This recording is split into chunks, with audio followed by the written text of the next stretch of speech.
something unusual is happening in our skies right now, and if you live anywhere in northern Nigeria, what I'm about to show you might explain a few things you've been noticing.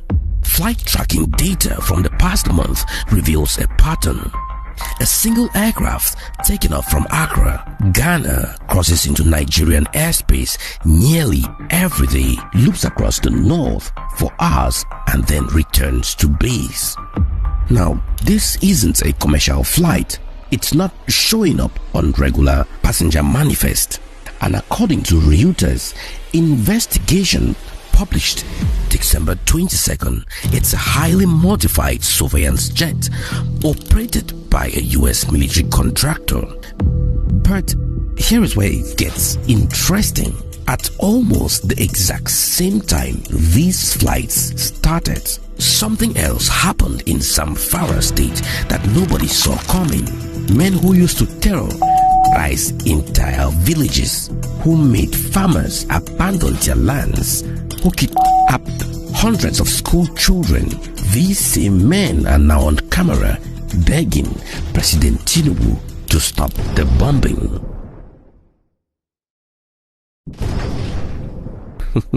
Yeah, you heard that right. Begging. What changed? Why is Washington suddenly watching us from 40,000 feet?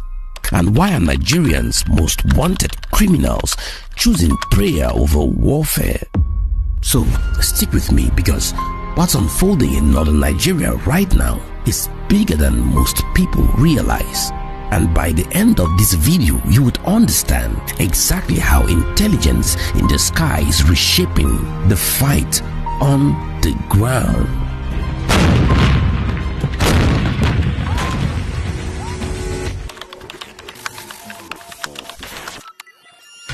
Now, let me start with what we know for certain, because in stories like this, facts are a foundation.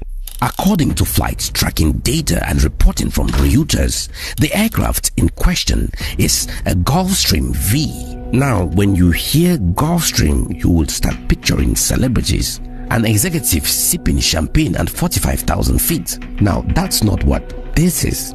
This particular Gulfstream has been stripped down and rebuilt for one purpose: intelligence, surveillance, and reconnaissance. Think cameras powerful enough to read a license plate from the edge of space. Think sensors that can track heat signatures in the Sambisa forest. Think listening equipment that can intercept communications across hundreds of kilometers. The operator? A Mississippi-based company called Tenax Aerospace. Now, these guys don't advertise their works. They don't have flashy billboards. What they do have are contracts with the US military for what's called special mission aircraft. And here is where the timeline gets revealing. November 7th, 2025, this exact Gulfstream V was spotted at MacDill Air Force Base in Florida. MacDill, by the way, is home to US Special Operations Command. That's not a coincidence. November 20th, Nigeria's National Security Advisor, Nuhu Rabadu, sits down with US Defense Secretary Pete Hegseth in Washington. Now, according to sources who spoke to Reuters, this is where the agreement was made. November 24th, the Gulfstream lands in Accra, Ghana, and from that day forward, it begins flying regular missions over Nigerian territory. Now, official statements from both governments have been careful. The Pentagon told Reuters they had productive meetings with Nigerian officials, but declined to discuss specific intelligence activities due to diplomatic sensitivity. Translation? Yeah, it's happening. We are not just going to tell you exactly what we are looking for, but here is what I want you to think about. Why now? Why, after years of watching Nigeria's security challenges from a distance, does Washington suddenly meet eyes in our sky almost every single day?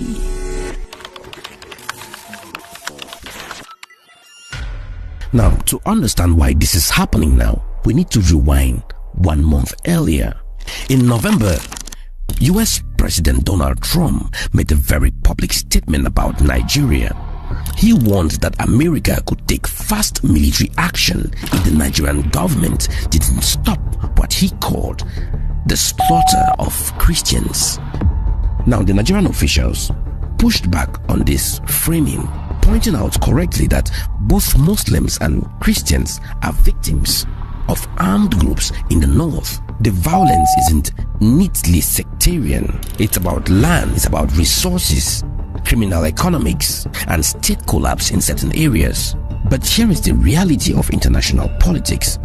Trump made a threat, and threats from Washington, especially public ones, tend to be followed by action. Now, 3 weeks later, that Gulfstream was circling Borno State. But there is another layer to this, one that most of the coverage is missing. According to US and Indian media reports, there is an American pilot working for a missionary organization who was kidnapped in Niger earlier this year, and US officials told Reuters that one of the primary missions of these surveillance flights is gathering intelligence to locate him. Now, here is what we need to understand about how Washington operates. When an American citizen is taken hostage, especially someone working in a humanitarian or religious capacity, the US government moves assets. They move satellites, they move drones, they move special operation teams. The priority isn't subtle, it is absolute.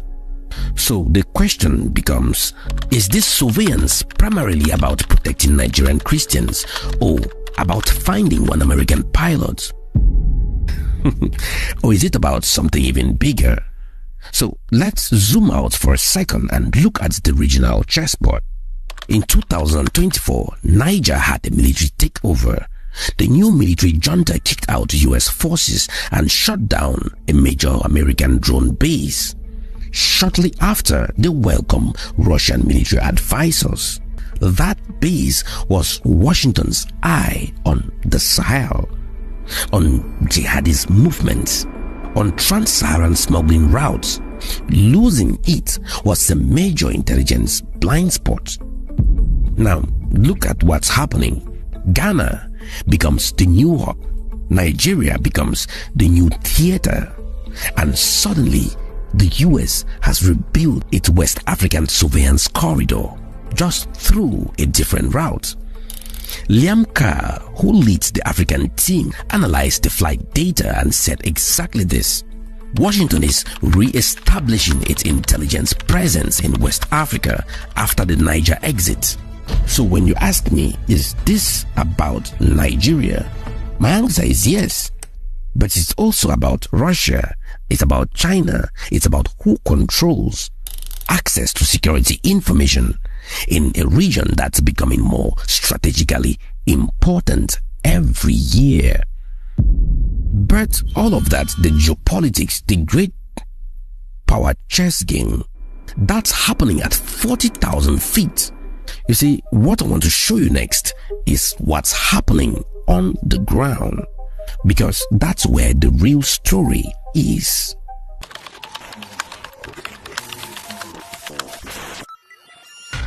So while the Gulfstream has been looping across the north, the Nigerian Air Force has been conducting something they are calling Operation Fansan Yama, and the results have been dramatic.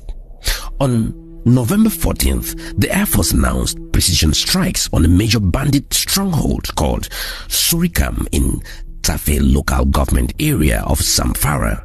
Now, according to their press release, they didn't just scatter the fighters. They destroyed logistic hubs, motorcycle convoys, and supply routes. In July, they hit a convoy of about 150 motorcycles along the Kebbi-Zamfara axis. According to the Air Force, comprehensive intelligence and surveillance helped them track, confirm hostile intent, then strike. Now, airstrikes are controversial, right? There have been reports from local communities about civilian casualties. Investigations are ongoing, and that's a serious concern that deserves careful attention. But what we can see based on verified military statements and community reports is that the tempo has changed. The Air Force isn't doing occasional patrols anymore. They are flying daily missions. They are using better intelligence. They are sustaining pressure in ways they haven't before. And then something extraordinary happened. Well, according to headlines, they said video shows armed bandits in Zamfara addressing state government and Nigeria Air Force, pleading for dialogue as intensified airstrike escalates military pressure. Now, these are men who months ago were kidnapping students, attacking markets, making entire communities too afraid to farm their own land. Now, they are recording videos addressing President Tinubu, the Zamfara state government, asking for dialogue, saying, "We are dying," begging for the bombing to stop. Now, security analysts have spoken to say this is a pattern. Armed groups under sustained pressure try to create political space to regroup. They ask for peace talks, not because they have found religion, but because their logistics are cut, their camps are exposed, and they need breathing room. Governor Dauda Lawal of Zamfara has been very clear. No negotiations. He watched previous governments sign deals that only funded the next round of attacks. His position, backed by Tinubu's administration, is that the only negotiation happens when they lay down arms permanently. So here is my question for you. Do you believe that these pleas are genuine? Should the Nigerian government pause operations to hear them out? Or should they keep the pressure on? Drop your thoughts in the comments, because this debate is happening in real time across the country and there is no easy answer. But here is what we can measure. The bandits' behavior has changed. That's data. And according to NAF, statements and local reports, the sustained air campaign is a major reason why.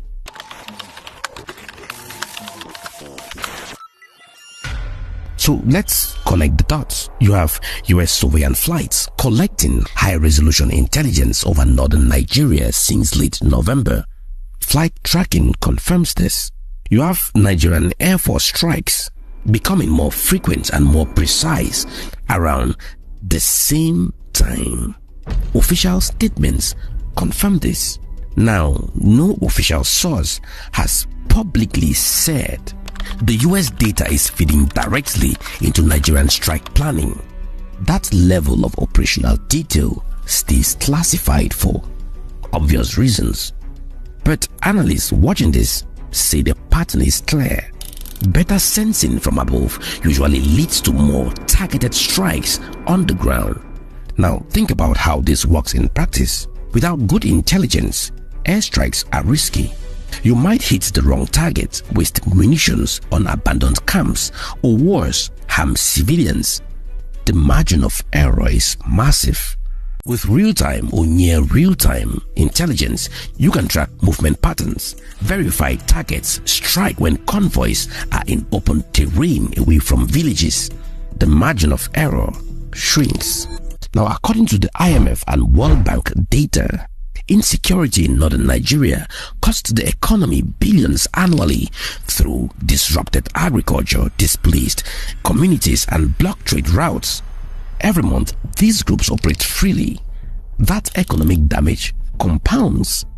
From a system perspective, what we are watching is Nigeria using every available tool. International partnerships for intelligence, domestic air power for strikes, and political pressure to cut off financing and support networks. On December 22nd, a federal high court in Abuja reopened terrorism charges against individuals linked to notorious bandit leader Bello Turji, going after his financiers and logistics suppliers. So you have got intelligence from above, strikes from the air, and prosecution from the courts. That's multi-dimensional squeeze. But here is the question: what happens next? If this pressure works, if armed groups in Zamfara start surrendering, or genuinely disarming? Does that model get exported to the northeast against Boko Haram and ISWAP? If it works well, does it make Nigeria more dependent on foreign intelligence? Or does it buy time to build domestic ISR capacity? And if it doesn't work, if civilian casualties mount, or if bandits just relocate to areas surveillance can't cover, what's plan B? These aren't rhetorical questions. They are the actual debates happening in Abuja, in Washington, and in military planning rooms right now.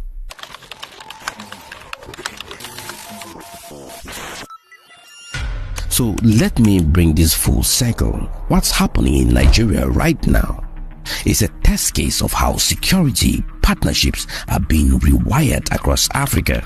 After the Sahel military takeovers, after Niger chose Russia over the US, after Chad reconsidered its defense agreements, Western powers had to find new anchors. Ghana and Nigeria are becoming those anchors.